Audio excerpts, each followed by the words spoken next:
Hello and welcome. Today we've got Nick Alvear and we are going to be discussing Nick Alvear's sentencing.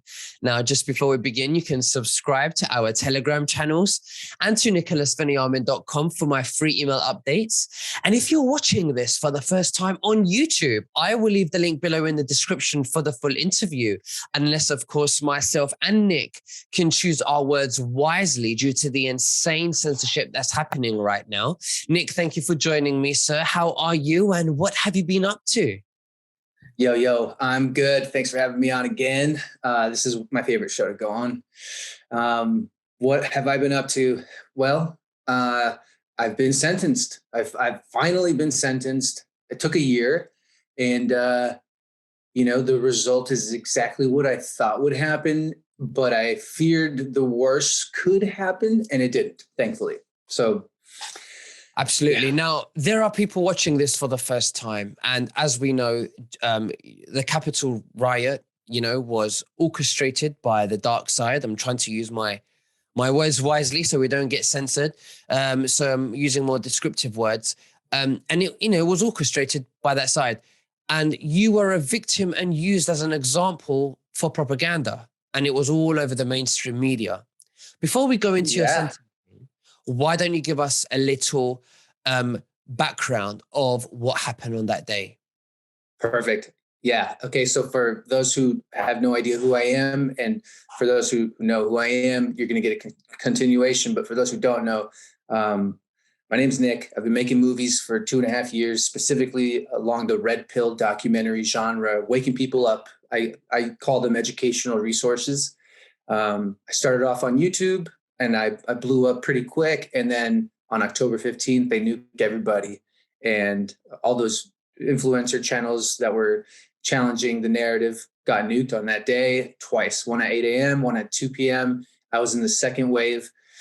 And just 3 months after, maybe two, I decided to go to the Capitol for the Trump rally.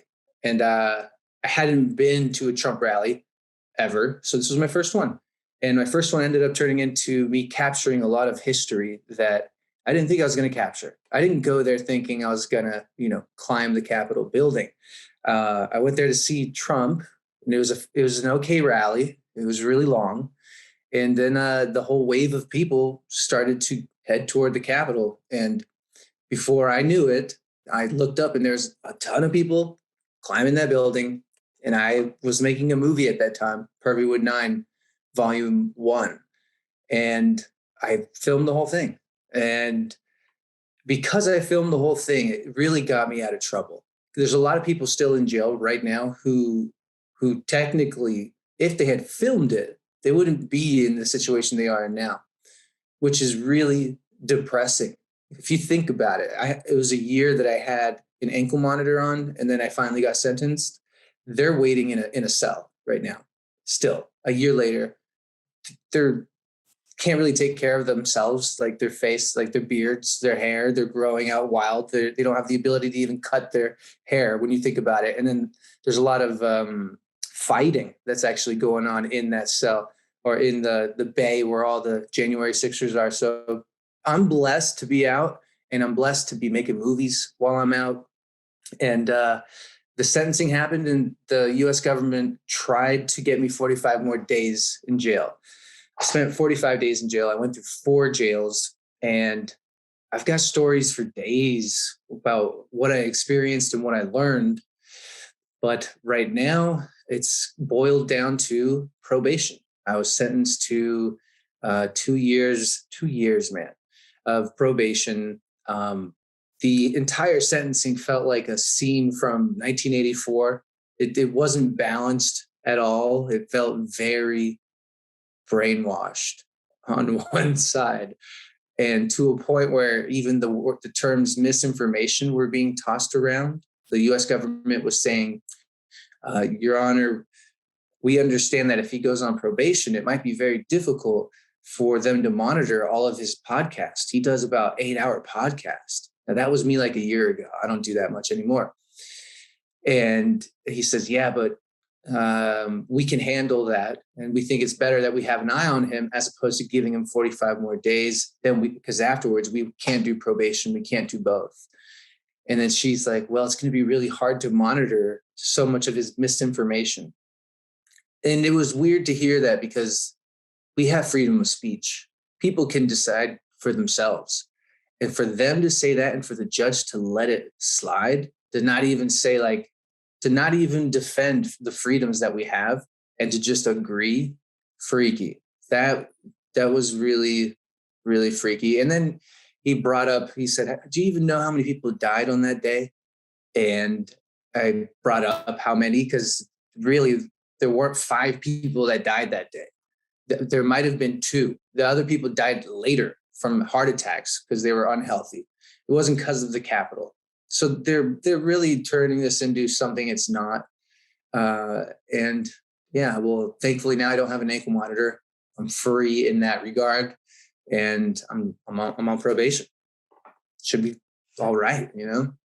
So just tell the viewers, why did you go in? What did they frame you for, and how did it contribute in the dark side, the bad guys, the deep state, making making this propaganda to go against, Trump, to make it look as if the Trump supporters are the bad guys? Right. So all of us were watching Trump, waiting for Trump to come and speak at this rally. I think the time we were expecting him was 11, and he came on at 12. So he went from 12 to 1. And the first reports of anyone breaking into the Capitol was around 1:05 or 1:30. It takes about a 30 to 45-minute walk to get from where the rally was to the Capitol. So anyone who loves Trump is not going to miss Trump on this rally. It shows that those who initially broke in were a wave of non-Trump supporters. That's what the evidence is strongly supporting. I agree with it because there have been videos of some, like John Sullivan from Insurgency USA. He was at the front wave of the Trump supporters. This is why Trump came on an hour late.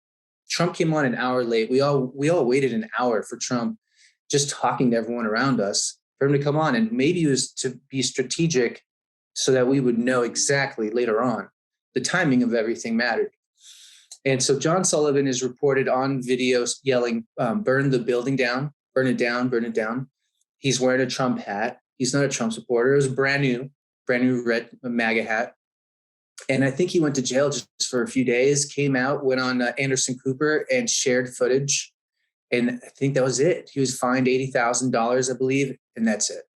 There are people still in jail for this. And the reason why I went up is the moment I looked up, we were all pissed off because we had learned just in that moment that the election certification went through. It was Pence who agreed and did not side with us because we knew it was, RIGGED. And I just climbed. I saw everyone going up the building, and I knew I had to go. I knew I had to go and film it all. There were grandmas going up, and there were kids going up. I figured none of us are going to get in trouble for this. I was wrong, because I did smoke a doobie up at the top, and someone filmed it, and it got 6 million views, and that triggered my family to then tell the FBI my name, and then a month later they got me. And I went to jail for 45 days, but it didn't do anything negative to my soul. It was actually fantastic. It was a weird, beautiful, spiritual experience that I had going through jail. I had so much support from fans and also spirituality. I had a lot of tools to make it feel like I was on a meditation retreat. And it actually worked. In the DC jail, they told us, all the Trump supporters there, that we were the most well-behaved. And of course, but it's really unfair because right now there's people still getting beat up by correctional officers in that jail. It's insane. So there was a video, Nick, that went around showing that police officers were allowing these paid actors to walk into the building of January the 6th, Capitol. And to storm into it. If you had shown this video to the judge, at the time when you went to court, what do you think the answer or the reaction from the judge would be from that video? I bet he would have found an intelligent way to excuse it from having any matter in my situation. He would say, this does not directly apply to you. I would imagine he would say that. And deep down, I feel like they all know what happened. I feel like they all were brainwashed with Trump hate, that they allowed themselves to allow that to be okay.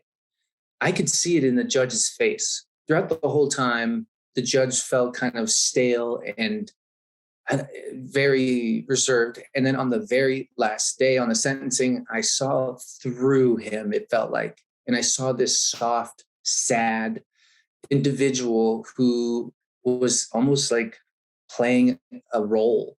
And that's almost what it comes down to, even from anyone's regular 9 to 5 to being a judge. You're playing a role.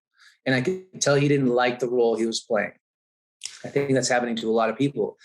And throughout all this, now I want to become a sovereign individual. And I've learned exactly what it takes and the benefits. And there are some cons, but the benefits are huge. I could eventually, if I wanted to, I could sue them retroactively for the 45 days I was in jail. People have done this who become sovereign.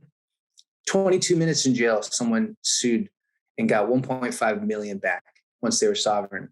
But you get it as debt. So you get it 40 cents a dollar. So however much you're getting, it's not exactly that much. But at the same time, this shows the value that we're being cheated at such a level without knowing. It's a matrix that we're born into, that once we're educated enough to pull ourselves out, there's a reward. But I don't even think that's necessary where we're at now and where we're headed. I think there's good in store with the world. As terrible as it looks with Russia and Ukraine, I think this is all part of a plan. And it's unfolding beautifully through my eyes right now. So, the judge, would you say that he's deep state and he knows exactly what he's doing and he likes what he's doing? Or would you say that he's just being used as a puppet, but he doesn't really like what he's doing? He knows it's wrong, but he has to do it because he knows his job would be at risk. What do you think? I think it's a little bit of both. I think people can easily trick themselves into believing anything. It's placebos. That's how they work. But with this judge in this case, I think most people are saying he was the most fair. I just don't think they're seeing the bigger picture. They're really looking only where their story fits, and they're not using judgment on the whole picture. If they were, they would understand that's one of the most well-protected buildings in the United States. How is it that we got in there? How is it that I filmed doors that were open and cops on the side that weren't even heavy duty? Yeah. They let this happen for a reason. And there's theories out there that a lot of people believe Ashley Babbitt was the Trump supporter who died. Where's her killer? How come he didn't face any kind of justice? And if you watch Purviewwood 9, and we'll show you goodlinetv is where I've put all my films. Purviewwood 9, Volume 1 and 2 explains the whole thing. In Volume 1, you see the New World Order's agenda, who the key players are, the clues that they've left behind on what they're planning to do. Leads to transhumanism and a few things that we can't really say here. And then Volume 2 is all about the election and what happened. And according with what happened to the votes in certain voting areas, a lot of evidence that shows what the mainstream doesn't. Then you get a full picture of it. So I believe that judge knows. I believe a lot of them know. They can't go. It's just like everybody in the shot getting that, with their bosses. You got to do it or else you're going to lose your job. And a lot of people don't want to lose their job. Do you think if you said to the judge, do you think the judge would understand if you told the judge, let's go, Brandon? Yeah, he'd be pissed off. Yeah, I bet you he would. Yeah. I don't know if I shared this, but the lawyer I had before I tried to fire my lawyer who I had just before I was going to get sentenced in January. And just before I decided not to, because I learned about becoming sovereign and I thought I could pull it off. And I didn't pull it off because I didn't have specific things that I needed. But at that moment, the lawyer I had quit because he didn't want to go there, but he knew what we were doing.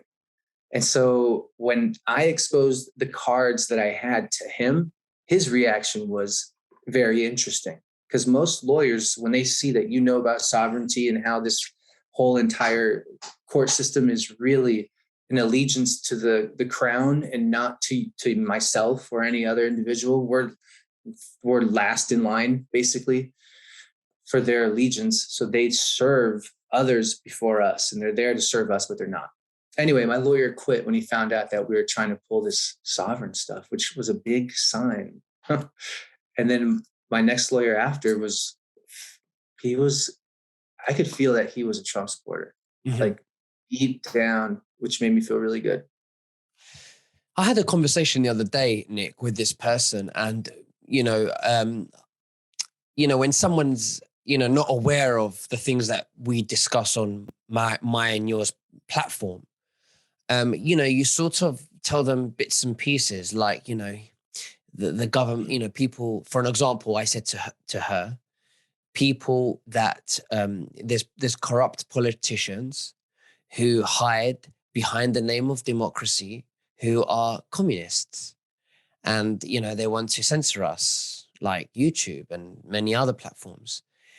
And her response was, yes, I'm not a communist, but there are problems in, I think there's lots of problems with capitalism because, these big corporations, people who get rich get exploited or something and blah, blah, blah, blah, blah.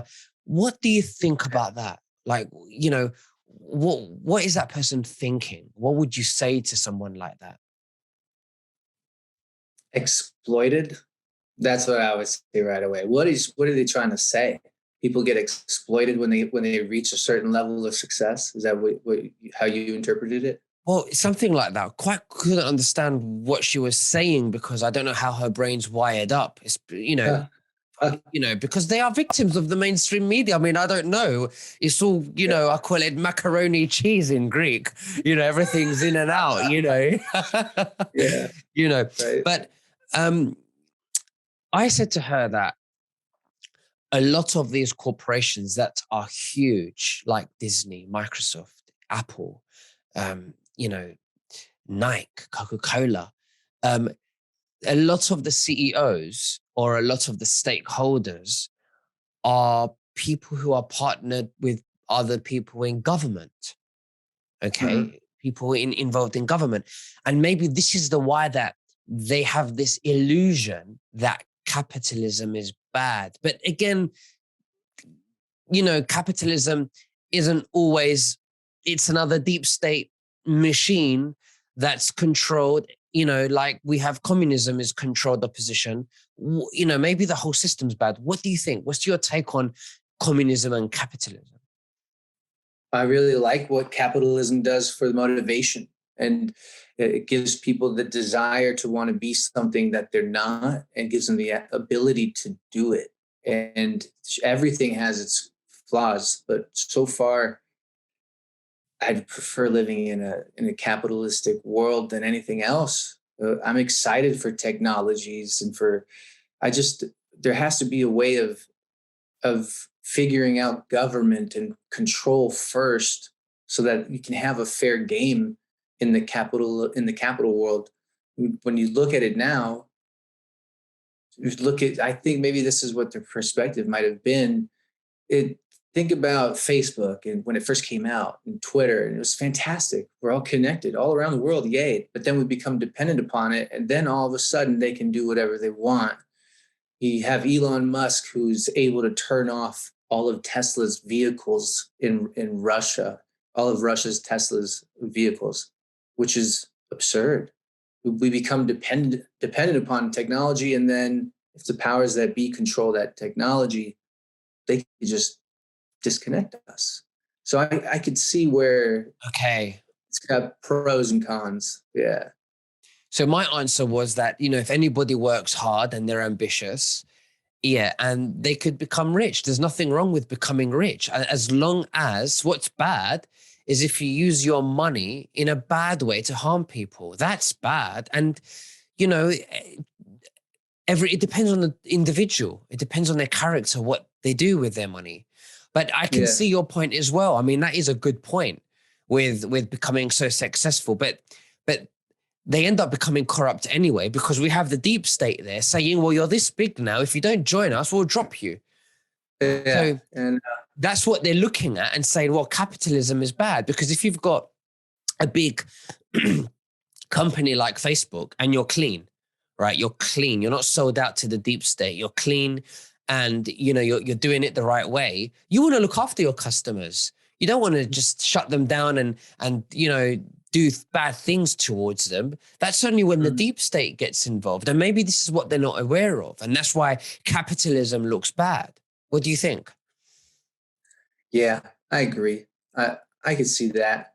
I don't spend much time thinking how liberals, view the world. I kind of just do as much as I can and sharing what I discover. And right now, if there was something I wish every liberal could see, and every normie, and even every truther, because we have a lot of truthers who claim they're truthers, but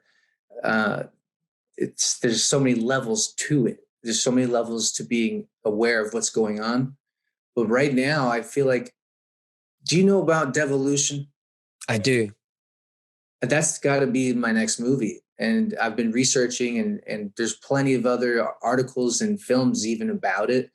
But it seems like what we're experiencing now is the perfect time to release information that other people might not have looked at or overlooked.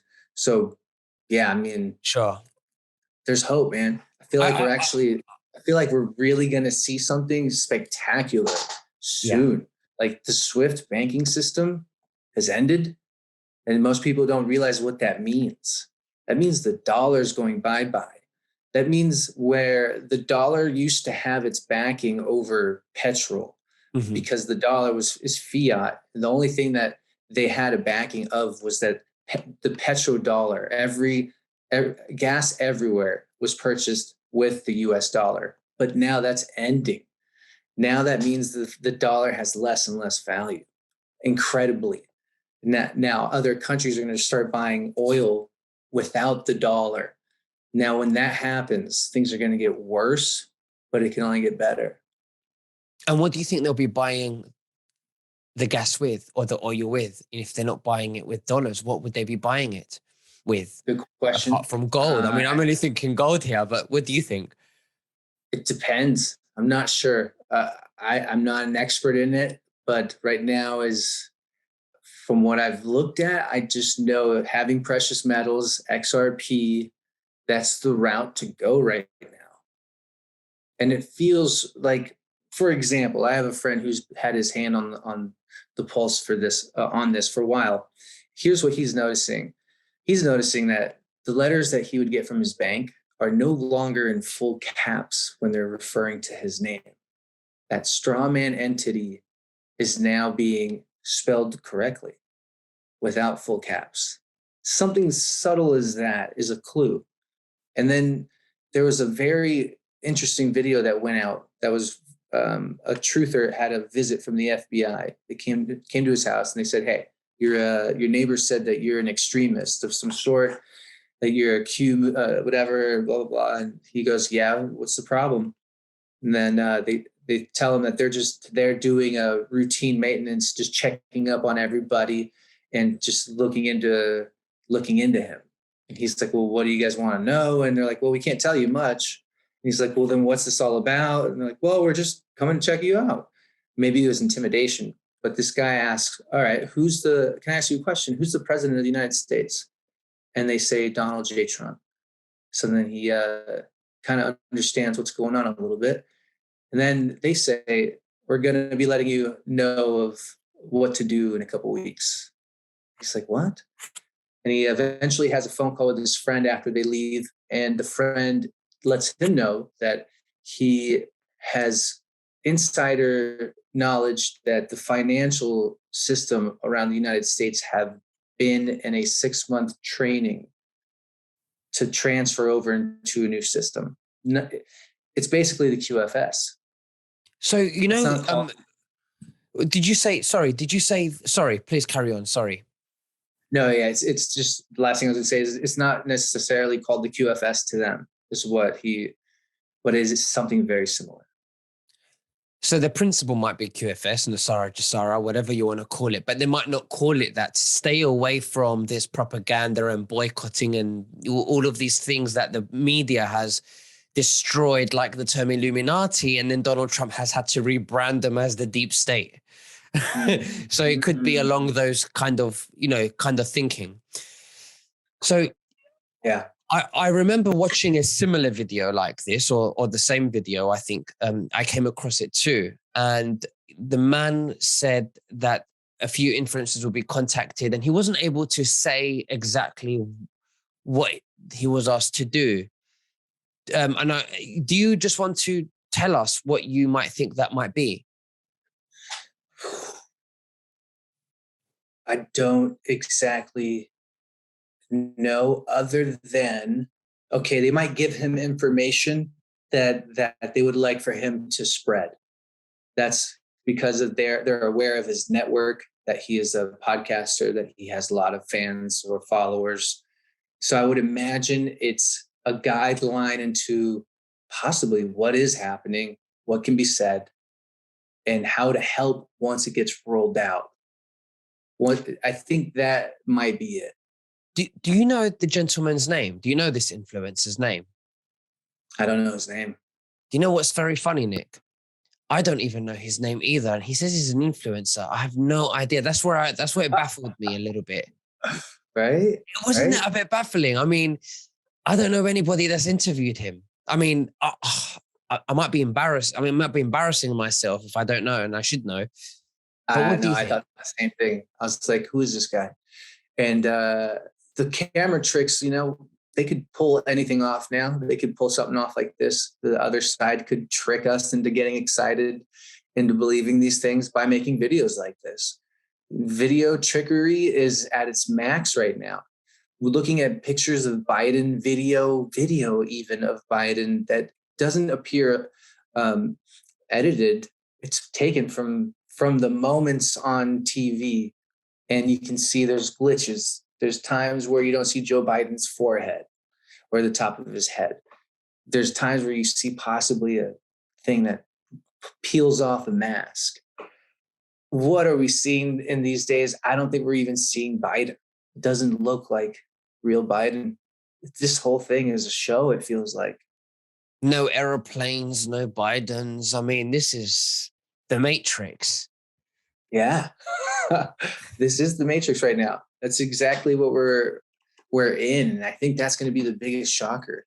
When with this whole devolution, it kicked into gear because we knew that the election was getting tampered with, which is an attack on America from Americans on American soil.